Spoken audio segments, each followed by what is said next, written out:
Coming up on Jerusalem Dateline, rejoicing as another Gaza hostage freed in a daring operation. Prime Minister Netanyahu vows to continue the fight against the enemies of civilization. And police in Sderot are down but not out as they regroup to increase defenses for their community. Plus, Gurion Hospital on the front lines of treating the wounded, and CBN Israel bringing hope to the hurting and displaced through a warm meal. All this and more coming up on this edition of Jerusalem Dateline. Hello and welcome to Jerusalem Dateline. I'm Chris Mitchell.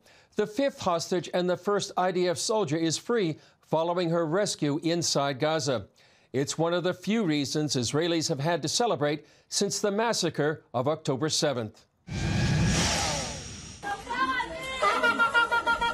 This is the joyous reunion between Private Ori Megadish and her grandmother.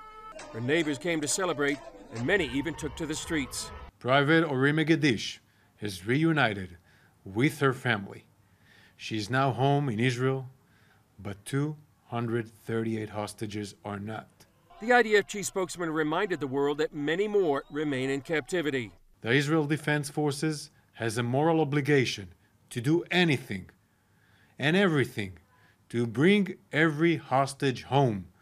We are operating on the ground in Gaza and doing everything necessary to free the hostages from Hamas and free Gaza from Hamas. Israeli Prime Minister Benjamin Netanyahu addressed the foreign media by saying Israel's war with Hamas is a battle of civilizations.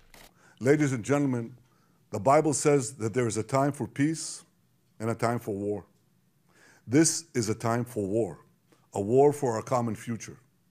Today we draw a line between the forces of civilization and the forces of barbarism. It is a time for everyone to decide where they stand.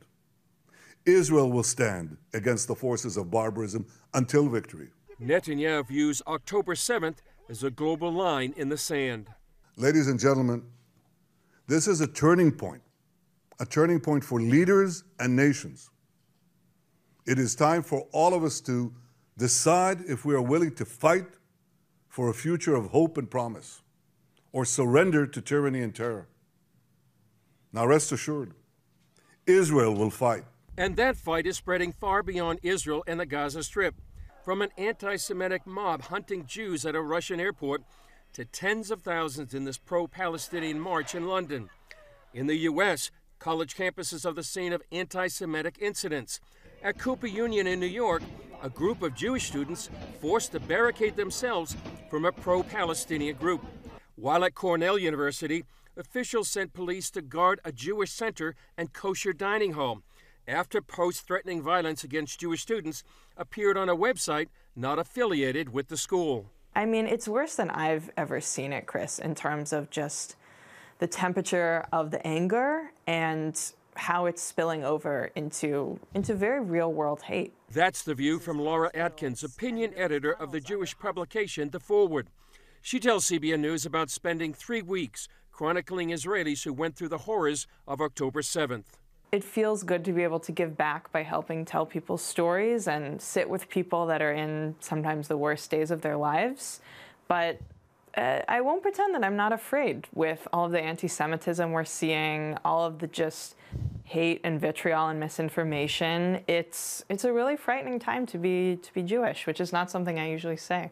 How has this affected American Jews?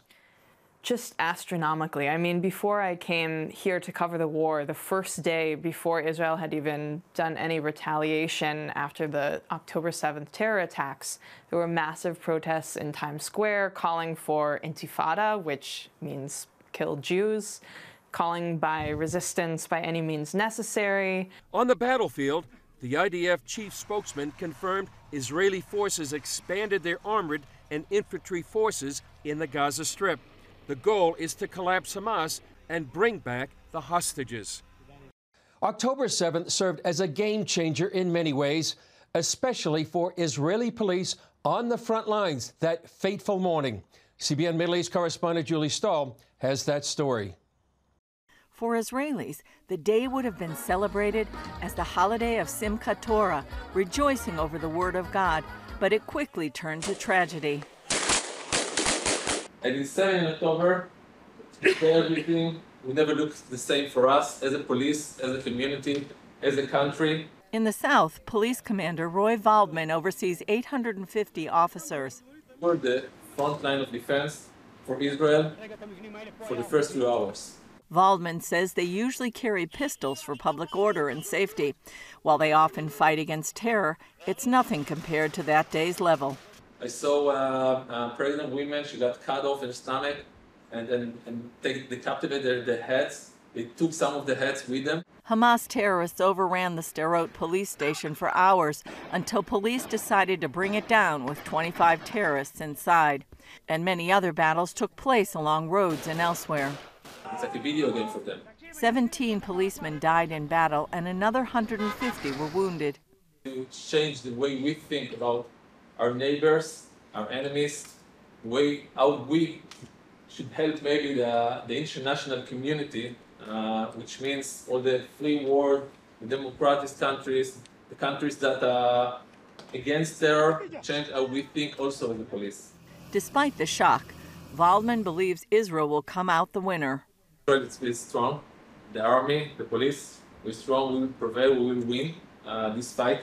We understand it's a real great challenge for us, but we know we can and will defend our people because we have nowhere to go. He warned the battle against terrorism isn't just Israel's problem.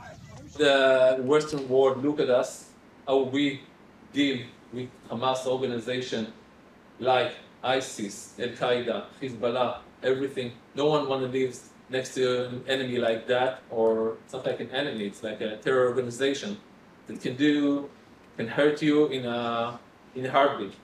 And not just hurt you, it wants to butcher you and to kill you. Waldman says Israel will rise up as it did after the Holocaust. All the time, since the Holocaust, after we lost those 6 million of our Jewish family, we said never again. So for us, it's never again. We are ready for what's up next. Julie Stahl, CBN News, Ramleh, Israel. Up next, how anti-Semitic thinking is surfacing in the political dialogue in America.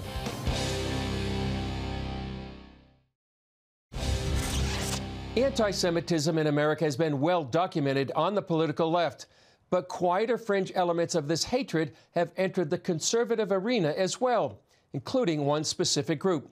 Chief political analyst David Brody brings us that story.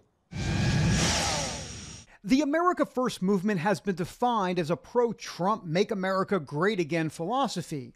There's also a stringent anti-war, isolationist wing of the movement that takes its cue from a pioneer more than a decade ago, former presidential candidate Ron Paul. Why do we have this automatic commitment that we're going to send our kids and send our money endlessly to Israel? So I think they're quite capable of taking care of themselves. Today, the rhetoric has grown into a very anti-Israel, anti-Jewish tone, pushed by radicals with large followings on social media. Jackson Hinkle recently posted, quote, "Your taxpayer dollars are being sent to Israel so they can drop bombs on Palestinian civilians. Defund Israel." Another, named Stu Peters, writes, quote, "Israel is now bombing Christian churches. They are of their father, the devil."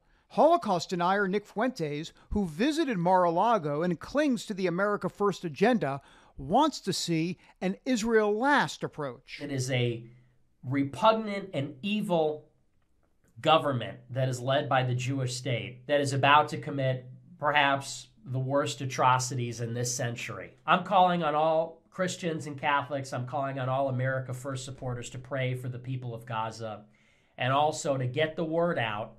Hashtag Gaza genocide, it's what it is. The America First movement is certainly not defined by this anti-Jewish rhetoric. Most supporters appear to stand with Israel, although one visible group has stirred controversy. Lauren Chen, a contributor to Turning Point USA, called Nick Fuentes' comments a more balanced and rational take on Israel-Palestine than the entire political class. Founder Charlie Kirk also raised eyebrows when he seemed to suggest that Israel may have been somewhat responsible for the surprise attack by Hamas. I'm not willing to go so far that saying that Netanyahu knew or there was intelligence here, but I think some questions need to be asked. Was there a stand-down order? 6 hours? I don't believe it. Israel's the size of New Jersey. When I took a helicopter ride from Jerusalem to the Gaza border, it's 45 minutes. Wow. 6 hours. They're live streaming the killing of Jews. Did somebody in the government say, stand down? That is a legitimate, non-conspiracy question. Conservative writer Eric Erickson responded with an article entitled, "Why does Turning Point USA keep pushing anti-Semitism?" saying, quote, "We've got the leader of Turning Point USA suggesting the leader of Israel knowingly allowed mass murder and employees promoting anti-Semites." This isolationist anti-war wing maintains that raising questions and concerns about blindly supporting Israel is not anti-Semitic at all. They see it more as government distrust. The United States has been propping up the military-industrial complex in Israel to militarize them since they've created Israel, and so I don't agree that we should be giving them more money for bombs and guns and stuff like that. We have problems right here on the border, and I think they should really rectify that first. That's a sentiment popular conservative figure Candace Owens echoed recently, saying, quote, "America's priority should be defending America's borders, not the borders of overseas nations. Not a single foreign nation that we financially support has offered to help defend our southern border, so no, I won't be manipulated into thinking that it's our duty to defend theirs." While some may see that as anti-Israel, movement members take the America First moniker literally. Case in point, Tucker Carlson, who questioned fellow conservative Ben Shapiro recently, asking why there wasn't the same outrage over American overdose deaths as there's been about what happened to Israel.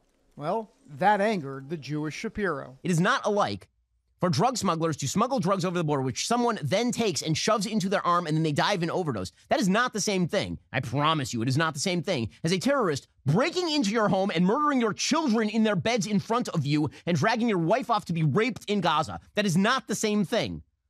Pretending that it is immoral.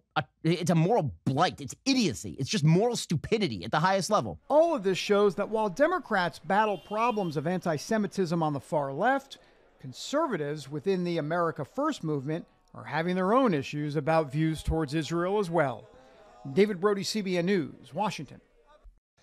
Ellie Cohen, the former U.S. envoy to combat anti-Semitism, joined CBN's Faith Nation to discuss this rise in anti-Semitism.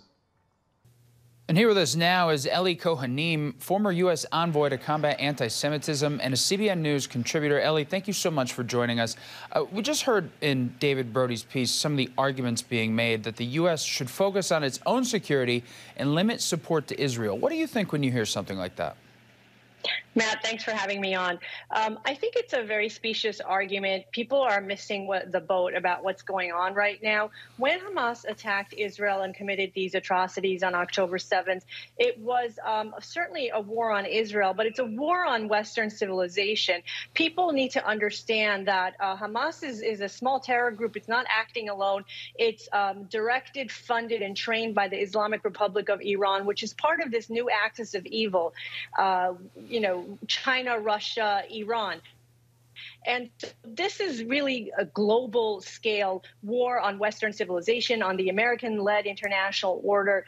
And these folks on the right who are saying that, the United States, in essence, shouldn't support Israel in this war, they're just really not understanding what's at stake here. And so, again, what we need to understand is right now we're in a moment just like the beginning stages of World War II and the Holocaust, where this is a moment of choosing between good over evil and choosing whether we're going to defend Western civilization or allow Western civilization to fall.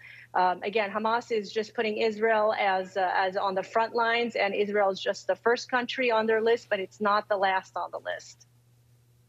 Ellie, you talk about that moment we're in now. We're still in the first stages of the Israeli response to Hamas.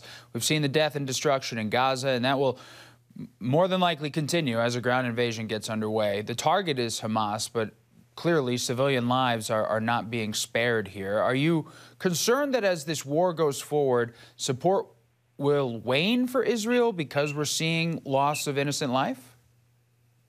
I am very concerned about that. The Israelis are in a very tough situation. Again, you had atrocities, 1,400 Israelis massacred in one day, which is the highest number of Jews killed in one day since the Holocaust. And 80% of those massacred were tortured first. So Israel has no choice. They obviously need to retaliate against Hamas. They obviously need to eliminate Hamas in Gaza. And they're doing their best. They have for 3 weeks now told Gaza civilians to move from the north of Gaza to the south of Gaza, which is kind of like a demilitarized zone. And that's where the humanitarian effort is being directed to the south of Gaza. So Israel's doing everything it possibly can to try to avoid civilian deaths. And I also want to note for our audience that all the numbers that are coming out of Gaza in terms of how many civilians are killed are coming from Hamas. Okay, Hamas is in charge of the so-called health ministry in Gaza. So we have to be very weary of the numbers. But in any case, there's going to be Palestinian civilian deaths in Gaza. And there's really only one party responsible for this. It's Hamas. So I hope that all of us here are going to continue our support for Israel. We have to let President Biden, this administration, all of our elected officials in Congress know that the United States needs to stand steadfastly by Israel as she finishes this operation and takes Hamas out of the picture for forever, for good. They just cannot be allowed to exist any longer. And we also need to stand by Israel should we see Hezbollah join in as a second front, should we see the Iranian proxies in Syria join in. We may have a long haul ahead of us. Ellie Cohen, thank you so much for your time and for your insight. Thank you. Coming up, a haven for the sick and wounded near Gaza, where all get treatment. The story when we come back.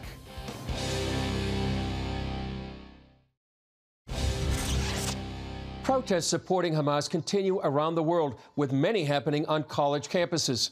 A professor at Ben Gurion University in southern Israel says he's had to postpone classes because his students have been called up to fight.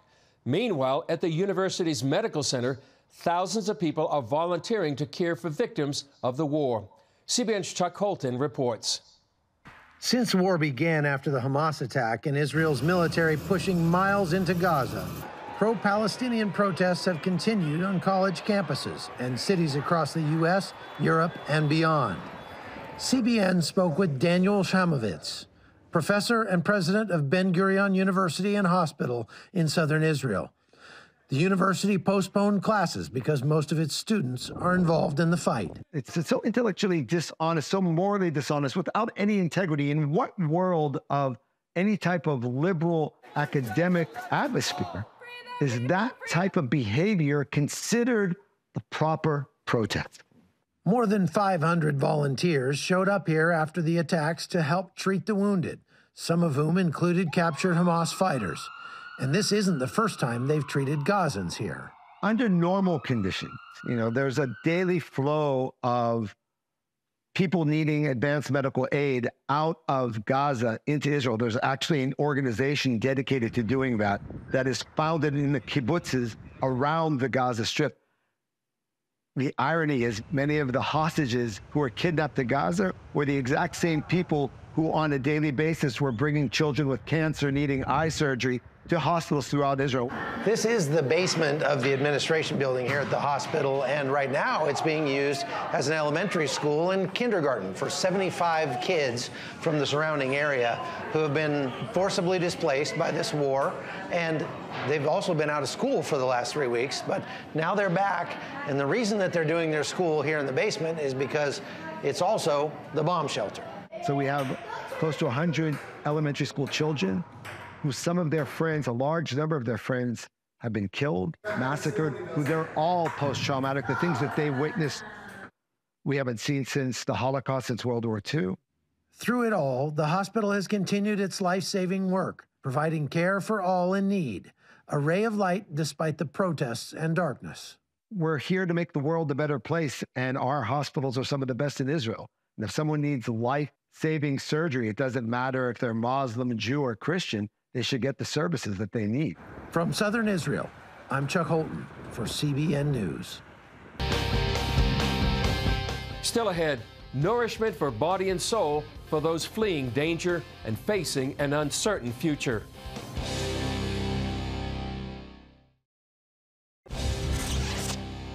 Survivors of Hamas's attacks are getting a warm meal and so much more, thanks to Operation Blessing and CBN Israel. CBN's Paul Strand has the story. Most of the people here queuing right behind me are coming from nearby towns from Gaza. 32 different communities have been evacuated on the range of between 2 to 7 kilometers because of the attacks. So they don't have a place to go. This hotel is providing 40 rooms together with CBN Israel and Operation Blessing. Because lunches are not provided, we're repurposed this food truck. We're going to just be doing sandwich distribution. Little things like this mean a lot. It's not just the food, it's also the environment and the transaction that administers to people's soul, not only their stomach. Carlson told CBN News that from here, the rocket sirens give people more than a minute to reach a shelter, far longer than the 15 seconds these evacuees had at home. You're talking about people that are getting to this area after their homes have been shelled and come under bombings and sirens, and this is multiple times a day. The most urgent need is shelter and food. Udi Goldschmidt says he and his partners in Slow Food, Chef Nadav and his wife Adi, transformed the Logos Hotel at Yad HaShmona into a hot meal production center. CBN Israel contacted us. They told us the next week is on us. All the products that you need, huge donation. For us, it was a game changer because we knew that the kitchen can operate. Hundreds of volunteers came to help. Our suppliers, they started sending food. It was a civilian war room. And with the help of CBN, we managed to take out so much food and help so many people. For us as Israelis, it's really astounding to get that support. We cooked about 2,000 meals per day in the first week. These meals are a comfort and are going to people with various needs. Trauma is a major concern, especially for the younger generation. People that were evacuated from their homes for mental health reason and for safety. Families who have lost their loved ones. We have a lot of those, unfortunately. We cook for the paramedics. They have a lot of volunteers right now who are taking blood, so for them, what we're doing here is saving us, for our hands and for our hearts and for our minds. So it's really important for the people we cook, but it's also important for us. CBN News met some of those who escaped the danger zone. We came here from Ashkelon because of the bombs, the rockets. All the time alarms, and we even have a rocket hit the building next to us. The stress, the fear, we're very afraid to walk around the street because of the terrorists. We don't know if they catch everyone. Talia's parents are here with her, benefiting from the help. It's good. It's for comfort and like home.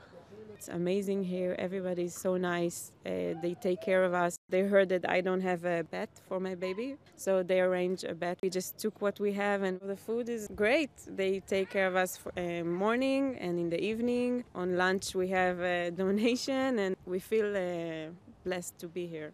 We can't change the circumstances, but we can certainly come alongside and express God's love and care and comfort to this people, just as it says in Isaiah 40, comfort ye, my people. That's our mission, that's our goal. Paul Strand, CBN News, Jerusalem. Well, that's all for this edition of Jerusalem Dateline. Thanks for joining us. You can access our daily war updates on Facebook and YouTube. And remember to pray for the peace of Jerusalem and the return of all hostages from Gaza. I'm Chris Mitchell. We'll see you next time on Jerusalem Dateline.